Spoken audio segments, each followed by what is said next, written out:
दिवाली एक ऐसा पर्व जिसे रोशनी का प्रतीक माना जाता है। लेकिन क्या आपने कभी सोचा है कि यही दिवाली कलयुग के सबसे अंधेरे रहस्य से भी जुड़ी हुई है? क्या आपने कभी किसी बुजुर्ग को ये कहते सुना है, दिवाली की रात कुछ आत्माएं जागती हैं और कुछ जन्म भी लेती हैं? आज मैं आपको बताऊंगा दिवाली और कलयुग के उस छिपे हुए संबंध के बारे में, जिसे सदियों से केवल कुछ गिने चुने लोग ही जानते हैं। कहानी की शुरुआत होती है हजारों साल पहले, जब भगवान श्री राम ने लंका पर विजय प्राप्त कर अयोध्या में प्रवेश किया था। अयोध्या वासियों ने घी के दीपक जलाकर भगवान राम का स्वागत किया। उस दिन पूरी धरती पर एक अलग ही ऊर्जा थी, जैसे ब्रह्मांड की हर सकारात्मक शक्ति एक साथ उतर आई हो। परंतु ठीक उसी रात जब रोशनी ने अंधेरे को पीछे धकेला, अंधेरा ने भी एक संकल्प लिया कि जब भी दीपक जलेगा मैं भी छाया बनकर उसके पीछे खड़ा रहूंगा। और इसी क्षण से दिवाली और अंधकार के बीच एक अदृश्य युद्ध शुरू हो गया। समय बीतता गया, त्रेता युग समाप्त हुआ, द्वापर युग समाप्त हुआ और फिर आया कलयुग, अंधकार का युग।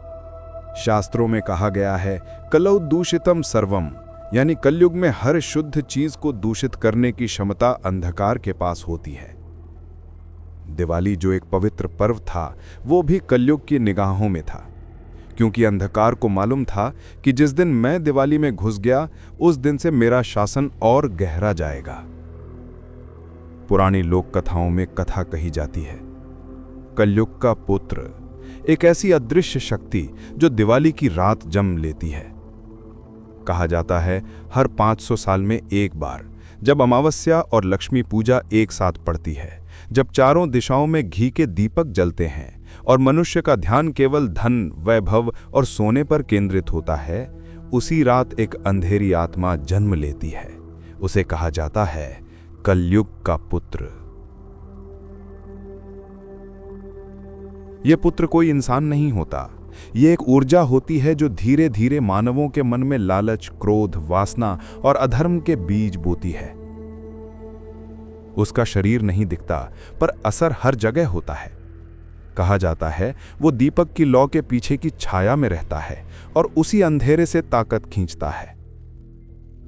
जितने ज्यादा दीपक जलते हैं, उतनी ज्यादा छायाएं बनती हैं और उतना ही वो शक्तिशाली होता जाता है। भारत के कई प्राचीन मंदिरों में एक परंपरा थी।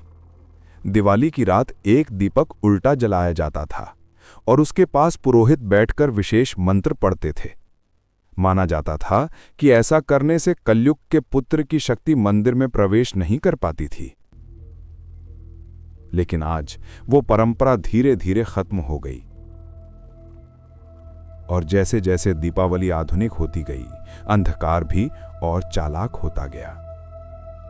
अब दिवाली केवल प्रकाश और पूजा का नहीं, बल्कि दिखावे और दौलत का पर्व बन चुकी है। हर घर में रोशनी तो है, पर मन में अंधेरा भी कम नहीं। लोग धन की देवी लक्ष्मी से ज्यादा धन खुद के लिए चाहते हैं। भक्ति की जगह बाजार है, पूजा की जगह पार्टी है, और यहीं से कलयुग का पुत्र हमारे घरों में दाखिल हो जाता है।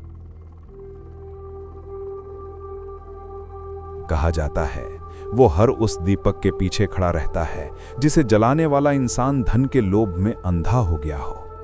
वो हर उस व्यक्ति के कान में फुसफुसाता है जो दिवाली की रात दूसरों से ईर्ष्या करता है।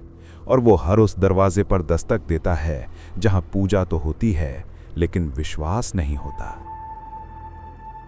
बाबाओं और ऋषियों ने चेतावनी दी थी, दिवाली की रात रोशनी जितनी बढ़ेगी, कलयुग का पुत्र उतनी ही गहरी छाया बनकर बढ़ेगा।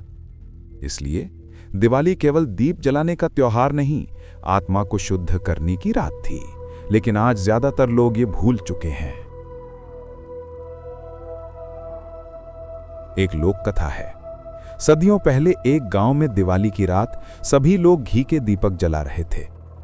एक बुढ़िया औरत ने भी दीपक जलाया, पर उसने दीपक जलाते वक्त मन में कहा, काश मेरे पास भी अमीरों जैसा घर होता।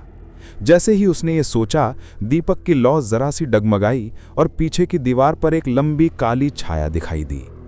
वो छाया इंसान की नहीं थी, वो कलयुग के पुत्र का आगमन था।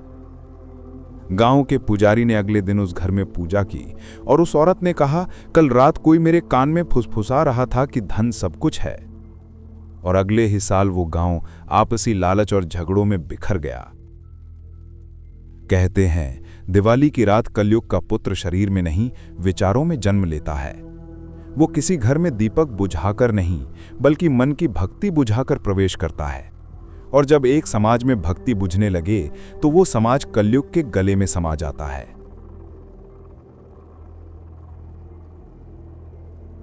अब सवाल उठता है कि क्या हम इस कलयुग के पुत्र को रोक सकते हैं? उत्तर है हां, लेकिन दीपक से नहीं, अपनी नीयत से। क्योंकि छाया केवल वहीं बनती है जहां दीपक होता है, पर अगर दीपक आत्मा के भीतर जले तो कोई भी अंधेरा पास नहीं आ सकता। शास्त्रों में कहा गया है, मनः एव मनुष्यानाम कारणम बंध मोक्षयो, अर्थात मन ही बंधन का कारण है और मन ही मुक्ति का। अगर दिवाली की रात हम केवल दीपक ही नहीं, बल्कि अपने मन को भी रोशन करें तो कलयुग की कोई भी शक्ति हमें नहीं छू सकती। दिवाली का असली अर्थ है अपने भीतर के अंधकार को जीतना। लेकिन जब हम धन, वैभव और बाहरी रोशनी में खो जाते हैं, तब कलयुग का पुत्र मुस्कुराता है, क्योंकि वही उसका समय होता है।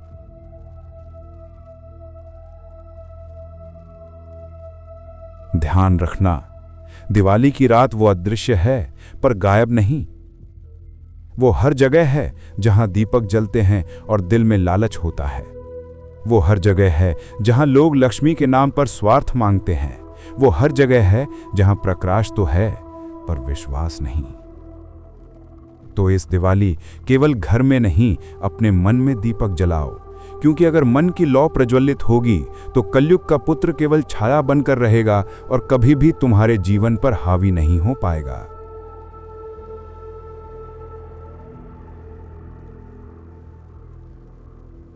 याद रखो, दिवाली और कलयुग का संबंध कोई कहानी नहीं, एक चेतावनी है।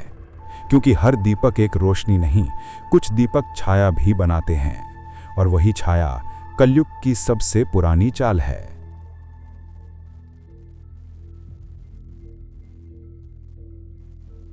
अगर आप इस कहानी को समझ गए हैं तो इस दिवाली केवल दीपक मत जलाइए, अपने घर, अपने मन और अपने इरादों को रोशन कीजिए। क्योंकि जब भीतर रोशनी होती है तो अंधकार कभी जीत नहीं पाता।